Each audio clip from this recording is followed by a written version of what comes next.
ये कहानी है एक ऐसी नागिन की जो नागलोक से पृथ्वीलोक पर भ्रमण करने आती है। पर उसको एक अजीब सी चीज के बारे में पता चलता है और वो कुछ और नहीं बल्कि वोडका थी। पर क्या कोई नागिन वोडका पी सकती है? अगर हाँ तो क्यों? चलिए जानते हैं कहानी में। वंशिका नागिन पृथ्वीलोक पर आती है और पृथ्वीलोक का भ्रमण करने लगती है।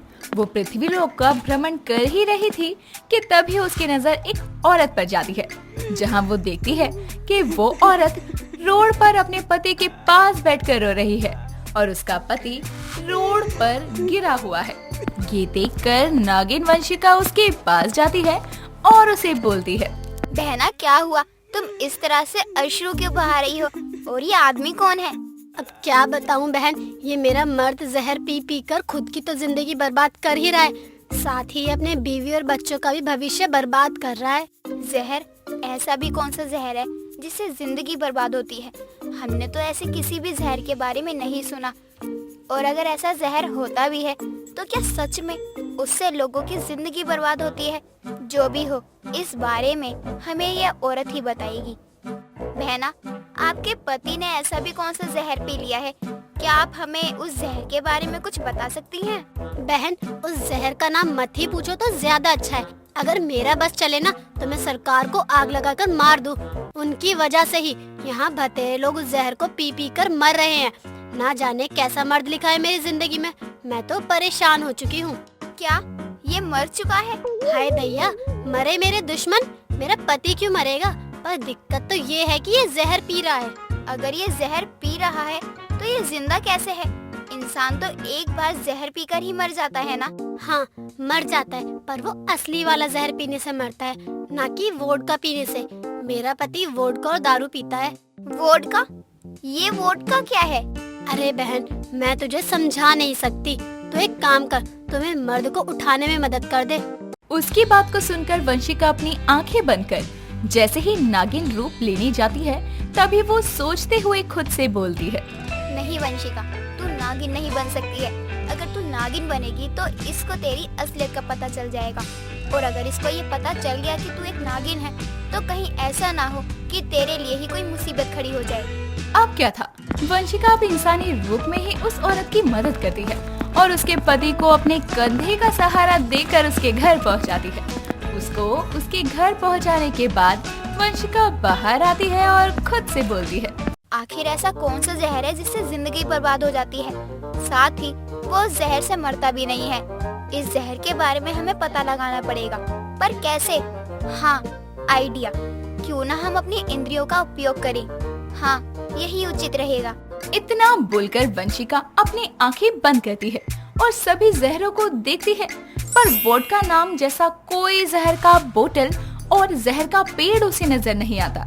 जब उसको वोडका जैसा जहर नहीं दिखता, तब वो अपनी आंखें खोलकर खुद से कहती है, मुझे तो कोई वोडका जैसा जहर नहीं दिखा। आखिर ये जहर होता कौन सा है? वो खुद से बातें कर रही थी, तभी उसको किसी के रोने की सिसकियां सुनाई देती है। उन सिसकियों को सुनता देखकर अब वंशिका खुद से बोलती है, कौन रो रहा है? आखिर कौन है जो इस तरह रो रहा है? वंशिका अब उस आवाज का पीछा करते हुए रोड की दूसरी साइड जाती है, जहां वो देखती है कि एक लड़की रोते हुए खुद से बोलती है, कुत्ता कहीं का, मुझे छोड़ गया। भगवान तुझको कभी खुश नहीं रखेगा। उसको रोता देखकर वंशिका को कुछ समझ नहीं आता और एक बार फिर वंशिका उस लड़की के दुख को सुनने के लिए उसके पास जाती है और उससे बोलती है, बहना क्या हुआ? तुम रो क्यों रही हो? और ये अपशब्द किसके लिए इस्तेमाल कर रही हो? मेरे बॉयफ्रेंड के लिए। कुत्ता कहीं का मुझे यहाँ अकेले छोड़ गया, कहता था जिंदगी भर साथ रहेंगे। अच्छा, यदि वो तुम्हें यहाँ छोड़कर गया तो तुम अकेली अपने घर चली जाओ। अरे बेवकूफ लड़की, मुझे यहाँ छोड़ गया, इसका मतलब ये नहीं कि वो मुझे रोड पर छोड़ गया। इसका मतलब है कि उसने मुझसे ब्रेकअप कर लिया। अब मुझे उसकी याद आ रही है। उसको भूलने के लिए मैं क्या करूँ? ना जाने यहाँ सभी को इतने दुख क्यों है। कोई भी अपनी जिंदगी से खुश नहीं है। अभी तुम्हारा मन मरने को कर रहा है क्या? हाँ, पर मर नहीं सकती हूँ ना, क्योंकि मरना हर चीज का सॉल्यूशन तो नहीं है ना। जब इतनी समझदार हो तो क्यों इतना दुखी हो रही हो? अपनी जिंदगी को अच्छे से आराम से जियो। अब तो मेरा एक ही सहारा है, वो है वोडका। वोडका का नाम सुनकर वंशिका भी अब उस जहर यानी वोडका को देखना चाहती थी। बस इसीलिए वो उससे कहती है, ये वो वही जहर है ना जिसे पीने के बाद जिंदगी बर्बाद हो जाती है, साथ ही इंसान मरता भी नहीं है। हाँ वैसे है तो ये जहर पर आग, पर इसको ज्यादा लो तो इंसान मर भी सकता है। पर कोई बात नहीं, आज मेरा ब्रेकअप हुआ है तो मैं इस जहर को भी पीने के लिए तैयार हूँ। तुम्हें आना है मेरे साथ? क्या ये जहर हम भी पी सकते हैं? हाँ हाँ क्यों नहीं, चलो तुम मेरे साथ। तुम्हें जितना पीना है पी लेना, मैं दूंगी तुम्हारे पैसे। अब क्या था, वंशिका उस लड़की के साथ क्लब में जाती है और अपने साथ साथ वो वंशिका को भी वोडका पिलाती है। अब जैसे ही वंशिका वोडका पीती है वैसे ही वो झूम जाती है और उस लड़की से कहती है, अरे ये तो एक मामूली पानी है, पर जो भी हो ये पानी बड़ा अजीब सा है। अजीब सा मतलब? मतलब ये कि ये पानी यानी ये जिंदगी बर्बाद करने वाला जहर बड़ा ही कड़वा है। हमें इसका जहर जरा भी पसंद नहीं है। जहर? उप्स, जहर नहीं स्वाद। इसका स्वाद बड़ा ही कड़वा है। तुम्हें पता है जब भी कोई इंसान दुखी होता है ना तो या तो वो रोता है या फिर यहाँ पर वोडका पीने आ जाता है। और जब खुश होता है तो भी वो वोडका पीता है, क्योंकि जब भी कोई खुश होता है या कोई थोड़ा भी दुखी होता है तो वो अपना सुख और दुख यहाँ पर वोडका पीकर ही सेलिब्रेट करता है। इतना बोलकर वो लड़की इमोशनल हो जाती है, पर उसको इमोशनल देखकर वंशिका को जरा भी अच्छा नहीं लगता और वो उससे कहती है, बस भी करो, तुम हमें यहाँ पर ब्रेकअप पार्टी देने आई थी और खुद ही भावुक हो रही हो। हाँ मैं तो भूल ही गई, चलो चलकर डांस करते हैं। नशे में वो लड़की अपने दुखों को भूलकर डांस करने लगती है, पर उसको इतना दुखी देख कहीं न कहीं वंशिका उससे काफी जुड़ जाती है।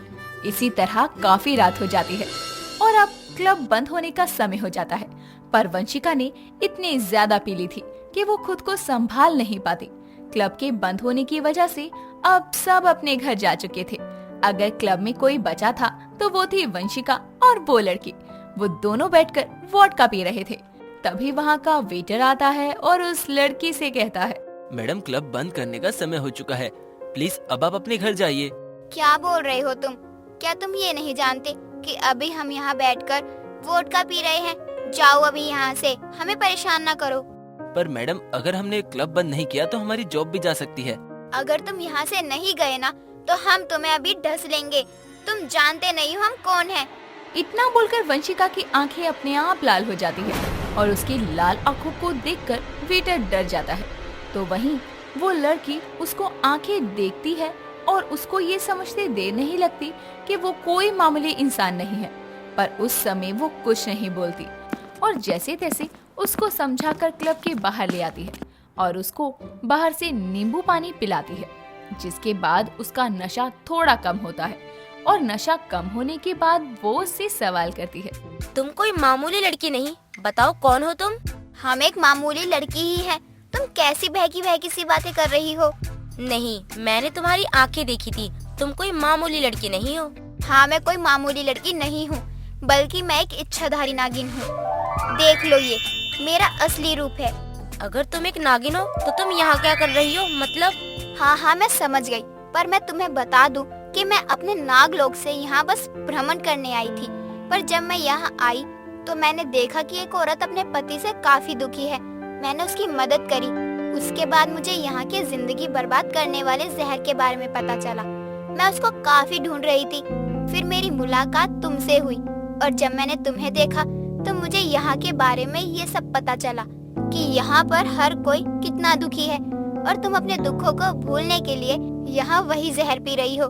तुम मुझे काफी अच्छी लगी, बस इसलिए मैं तुम्हारे साथ हमेशा रहना चाहती हूँ। नागिन वंशिका की बात सुनकर वो लड़की उसको गले से लगा लेती है और बोलती है, पर तुम यहाँ नहीं रह सकती हो, तुम्हें तुम्हारे लोग जाना पड़ेगा ना।